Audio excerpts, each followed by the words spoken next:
بسم اللہ الرحمن الرحیم. السلام علیکم سامعین. ریڈیو پاکستان کے نیٹ ورک سے اسلام آباد اسٹوڈیو سے ہم آپ سے مخاطب ہیں. میں ہوں آپ کا میزبان فیض پراچا اور پروگرام ہے کشمیر منظرنامہ.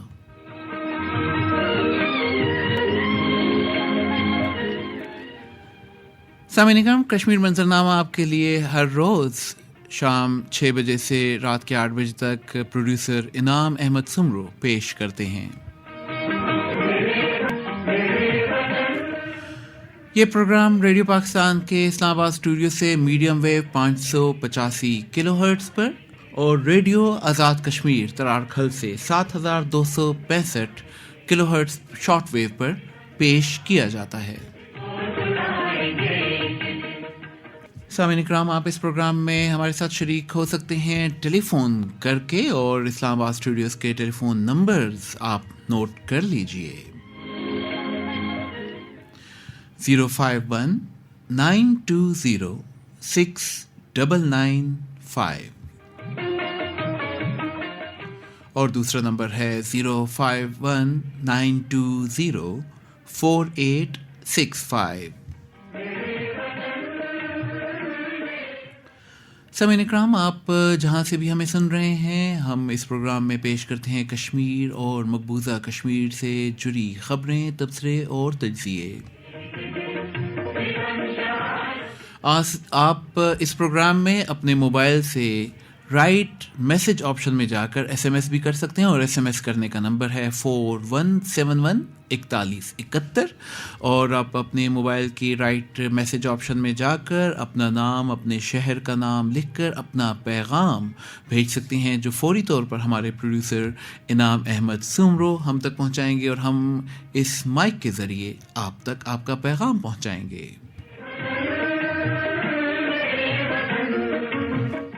اور سامعین اکرام، حسب معمول آج کے پروگرام میں بھی ہمارا خوبصورت سیگمنٹ ہوگا کشمیر جنت نظیر، جس کو پیش کریں گے مشتاق وانی.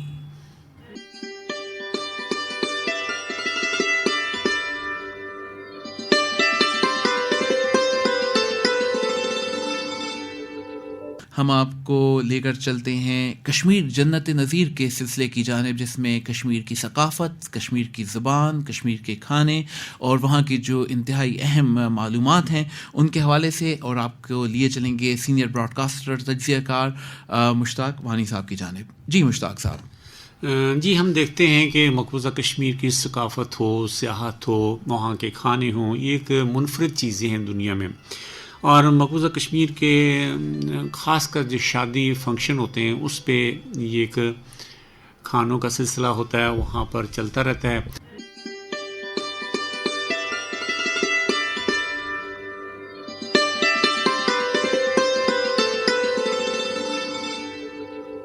سامعین، ہم دیکھتے ہیں کہ مقبوضہ کشمیر میں بہت ساری جو ہیں کھانے پکائے جاتے ہیں، خاص کر شادی کی تقریبات یا دوسری تقریبات میں، اور یہ 36 ڈشیں ہوتی ہیں اور اتنے زیادہ کھانے ہوتے ہیں اور بڑے نفیس اور بڑے محنت سے تیار کیے جاتے ہیں.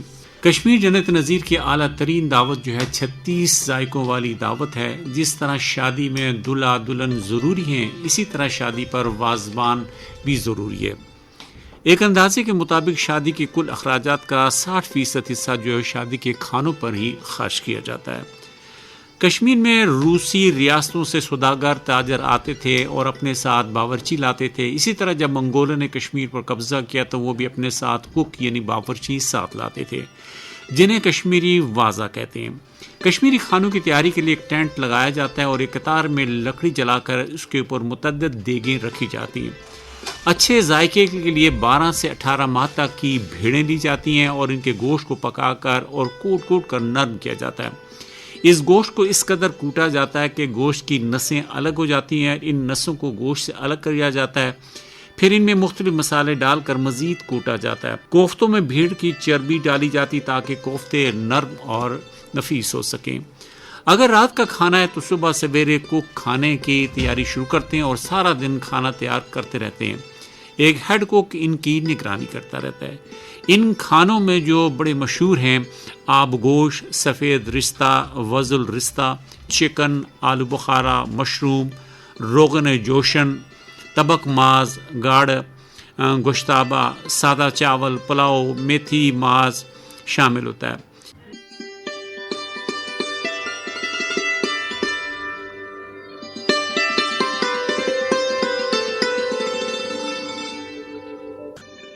اس کے علاوہ اس کھانے کے لیے مختلف چٹنیاں اور سلاد وہ تیار کیے جاتے ہیں۔ جب تمام ڈشز تیار ہو جاتی ہیں تو کھانا تقسیم کرنے والے سفید رنگ کے کپڑے پہنتے ہیں اور نئے کپڑوں کے دسترخوان بچھائے جاتے ہیں۔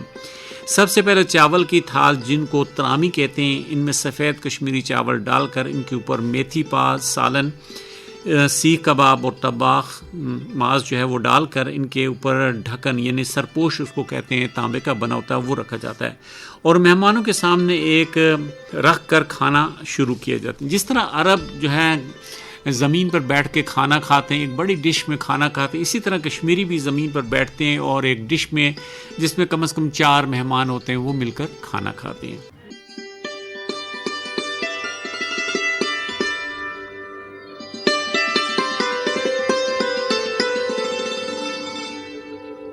زمین پر قیمتی ایرانی قالین بچھائے جاتے ہیں اور سب مہمان جب بیٹھ جاتے ہیں تو بیک وقت وہ کھانا شروع کرتے ہیں۔ جو ہی کھانوا جو ہے وازوان شروع ہوتا ہے اور وازہ یعنی کوک ایک ایک ڈش کا سالن گھوم گھوم کر مہمانوں کی ترامی یعنی اس پلیٹ میں ڈالتے رہتے ہیں۔ یوں گرما گرم سالن چاول پر ڈالے جاتی ہے اور مہمان گرم اور لذیذ ڈش کا لطف لیتے ہیں۔ ہر سالن کا مزہ الگ الگ ہوتا ہے۔ ان سالنوں میں میتھی ماز، روغن جوش، گوشتابہ، آب گوش، تبک ماز بہت مزیدار ڈشیں ہیں۔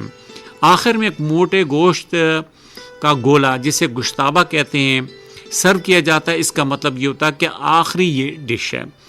دعوت شروع ہونے پر قہوہ اور کلچے سے تواضع کی جاتی ہے اور کچھ وقفے کے بعد وازوان شروع ہوتا ہے۔ کشمیری لوگ عموماً روزمرہ استعمال میں ساگ اور سفید چاول استعمال کرتے ہیں۔ کشمیر کی سبز چائے پورے برصغیر میں مشہور ہے۔ مقبوضہ کشمیر میں لاٹھی چارج اور پولیس تشدد اور سختیاں ہونے کے باوجود کشمیری لوگ وازوان کا اہتمام کرتے رہتے ہیں اور مشکل ترین حالات میں بھی شادی کی فنکشن میں وہ شریک ہوتے ہیں۔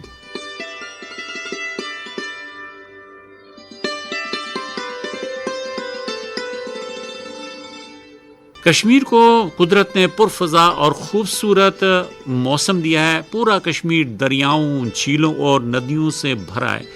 موسم گرما اور خوشگوار موسم اور پھر یہ مزے کا وازوان کسی نعمت سے کم نہیں ہے۔